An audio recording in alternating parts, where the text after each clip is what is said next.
हर हर महादेव। हर हर महादेव। गर्मी हो रही है लगा मेरे इसके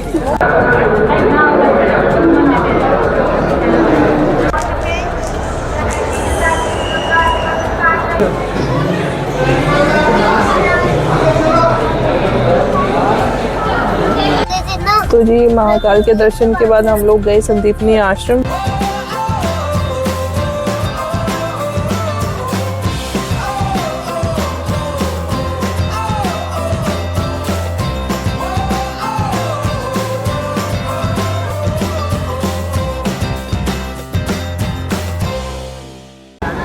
तो जाए पर भी उनका होटल वाला कहीं करेगा। पीछे देखो, तू भी लगवा ले। आगे तो लगवा लो। लाइन में लगा दूंगी। कैसा लगेगा सामने?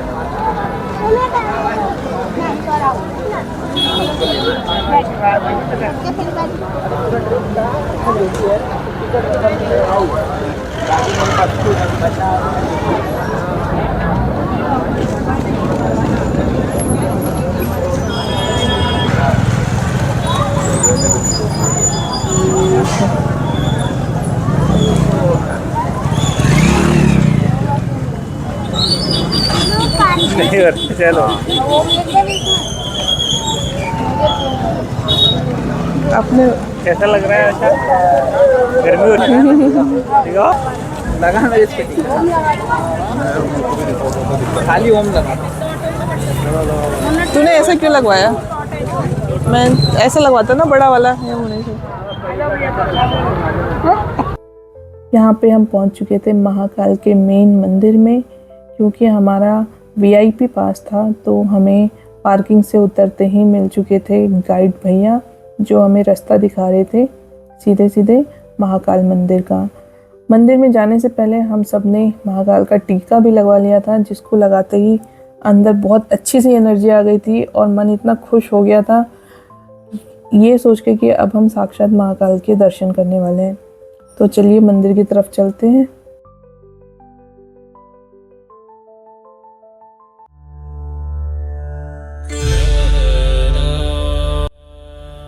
यहाँ पे वेटिंग एरिया में स्क्रीन पर चल रही थी महाकाल की लाइव आरती। हम लोग इंतज़ार कर रहे थे क्योंकि हमारा था वीआईपी दर्शन, तो हमें गाइड के साथ एक गार्ड भी मिलना था।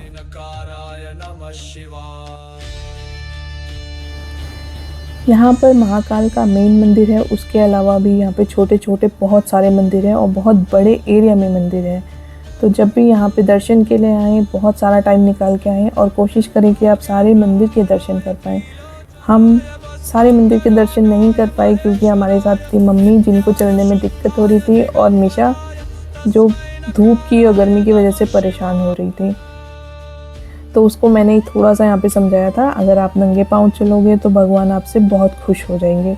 तो ये एंथुसियाज़म उसके मन में था, जिस वजह से वो चल रही थी कि मम्मा अब भगवान जी हैप्पी हो गए, मम्मा अब भगवान जी हैप्पी हो गए। इस वे में मैंने मीशा को बहुत पुश किया और आगे बढ़ाया।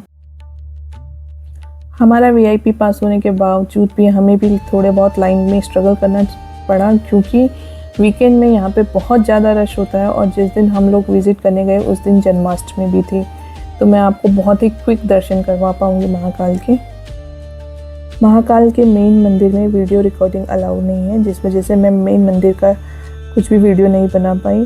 सच बताऊं तो जब मैंने दर्शन किए तो दर्शन कुछ ही सेकंड के थे, लेकिन वो कुछ सेकंड में मुझे अपनी बॉडी में इतनी एनर्जी वाइब्रेशन सी फील हुई। जब मैंने बाहर आके मनीष को बताया तो मनीष ने कहा कि उसको भी सेम ही एक्सपीरियंस हुआ।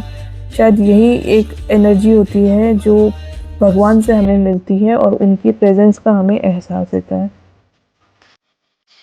महाकाल के दर्शन के बाद हम लोग पहुंचे थे संदीपनी आश्रम। संदीपनी आश्रम में कहा जाता है श्री कृष्ण, बलराम और सुदामा ने शिक्षा प्राप्त की थी महर्षि संदीपनी से। आज के दिन क्या था कि जन्माष्टमी थी और हमें कहा गया था किसी भी कृष्ण मंदिर में आपके दर्शन होने दुर्लभ है, आपको कम से कम 2 से 3 घंटा लाइन में खड़ा होना पड़ेगा। बट पता नहीं कहाँ से एक मंदिर के पंडित जी आए उन्होंने कहा मैं आपके दर्शन करवा देता हूँ क्योंकि आपके साथ है माता जी और एक छोटा बच्चा। उन्होंने हमें इतनी क्विक दर्शन करवाए और इतने अच्छे दर्शन करवाए कि मेरे लिए ये एक चमत्कार से कम नहीं था, जिसकी मुझे कोई उम्मीद नहीं थी कि आज हम श्री कृष्ण मंदिर में जा पाएंगे। वहीं हमें इतने भव्य दर्शन हुए। उसके मंदिर के दर्शन के बाद हम लोग यहाँ पे श्री कृष्ण जी की 64 कलाएँ देखने आए। वैसे तो इस मंदिर की बहुत सारी कथाएं हैं जो वो काफ़ी फेमस हैं, लेकिन एक कथा मैं आपको सुना देती हूँ जो हमें हमारे गाइड भैया ने सुनाई थी। कहते हैं इस आश्रम के बगल में एक ब्राह्मण स्त्री रहती थी जिन्होंने एक बार कई दिन भिक्षा मांगी और एक रात उनको भिक्षा में चने मिले। उन्होंने अपने चने संभाल के रख दिए, सोचा कि इनको कल खाऊंगी। तो रात में उनके घर में आया एक चोर। चोर ने वो चने उठाए और भाग गया। जैसे ही ब्राह्मणी को ये पता चला कि चोर आया और भाग रहा है, उन्होंने काफ़ी शोर मचाया। वो चोर भागते भागते संदीपनी जी के आश्रम पहुंचा और इस डर से कि कहीं वो पकड़ा ना जाए, उसने वो चने वहीं छोड़ दिए। ब्राह्मणी को बहुत दुख हुआ जब उनको पता चला कि चने चोरी हो गए हैं, तो उन्होंने ये श्राप दिया जो भी इन चनों को खाएगा वो अपने जीवन में बहुत ही दुख और गरीबी का भोग करेगा। तो ये बात सुदामा जी को पता चल गई। अगले दिन श्री संदीपनी ने सुदामा और कृष्ण को कुछ काम के लिए आश्रम से बाहर भेजा और कहा कि ये चने भी ले जाओ, भूख लगे तो इन्हें खा लेना। सुदामा ने रात को किसी तरह कृष्ण से बचकर वो चने जो हैं उनका सेवन कर लिया।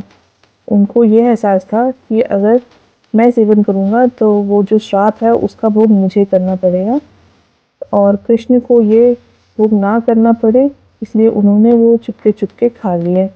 तो कहते हैं उसी श्राप की वजह से सुदामा जी ने अपने जीवन में बहुत गरीबी और दुख का एहसास भोग किया। तो ऐसी बहुत सारी कहानियाँ हैं जो इस आश्रम से जुड़ी हुई हैं। ये बस एक छोटी सी कहानी थी। और यहाँ पे जो ये कलाएँ हैं, ये वो कलाएँ हैं जो सुदामा, बलराम और श्री कृष्ण जी ने ऋषि संदीपनी से सीखी थी। इसमें बहुत सारी ऐसी कलाएँ हैं जिसमें हमारे रोज़मर्रा के काम आते हैं। जैसे यहाँ पे संदीपनी जी उनको अपने बिस्तर को तय लगाना सिखा रहे हैं, उनको कपड़े धोना सिखा रहे हैं, उनको बर्तन धोना सिखा रहे हैं, उनको खाना बनाना सिखा रहे हैं। ये तो बहुत बेसिक कलाएँ हैं जो संदीपनी जी उनको सिखा रहे हैं। इसके अलावा भी बहुत ऐसी कलाएँ हैं जिसके बारे में मुझे भी नहीं पता था।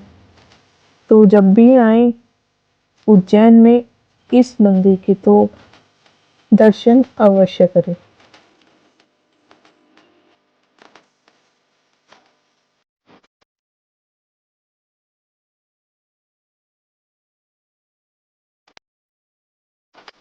और यहाँ पे लोग इतने मग्न होकर नाच रहे थे, इतने मग्न होकर श्री कृष्ण जी का जन्मदिन मना रहे थे कि मन मुग्ध ही हो गया इनको देख। तो जी महाकाल के दर्शन के बाद हम लोग गए संदीपनी आश्रम, जहाँ की मैंने वीडियो तो बनाई लेकिन अनफॉर्चुनेटली मेरा माइक म्यूट मतलब डिस्चार्ज हो गया था और दूसरा माइक मेरा गाड़ी में था। तो अभी हम गाड़ी में आए हैं वापस और जो वीडियोस है उसमें वॉइस ओवर करूँगी या म्यूज़िक डाल दूँगी, कुछ करूँगी। तो ये वो आश्रम है जहाँ पे कृष्ण जी ने कृष्ण बलराम और सुदामा, हाँ कृष्ण बलराम और सुदामा की संदीपनी ऋषि है, ट्रेनिंग हुई थी। संदीपनी ऋषि थे जहाँ उन्होंने शिक्षा प्राप्त की थी। अब हम जा रहे हैं, अब इसके बाद हम जा रहे हैं, कहाँ जा रहे हैं, क्या नाम है? हम काल भैरव मंदिर जा रहे हैं। नहीं एक और है ना, मंगलेश्वर।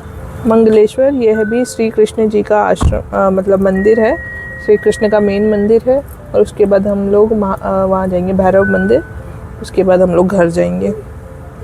और शाम को मतलब नेक्स्ट डे अर्ली मॉर्निंग 4 बजे एक वो आरती होती है, भस्म आरती होती है।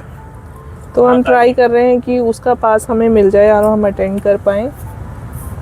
तो पहले अभी ये वाले मंदिर चलते हैं और फिर शाम को जैसे भी हो पाएगा, पास मिल पाएगा तो हम जाएंगे, नहीं मिल पाएगा तो फिर हम सीधे घर निकल जाएंगे। क्या हुआ मेरे पास? अभी रुक जाओ, मैं भी तो थक गई। और सबसे अच्छी बात यह है कि आज जन्माष्टमी है और जन्माष्टमी के उपलक्ष्य में हम लोग श्री कृष्ण जी के मंदिर में उनकी शिक्षा वाली जगह में आए हैं। इससे बड़ा सौभाग्य क्या हो सकता है हम लोगों का। और महाकाल में आए हैं, भैरव बाबा में आए हैं, इतने अच्छे दिन में आए हैं ना मम्मी, और क्या। क्यों ना। और आप सभी को जन्माष्टमी की ढेर सारी शुभकामनाएं। आप भी बोल दो। हर हर महादेव। हर हर महादेव।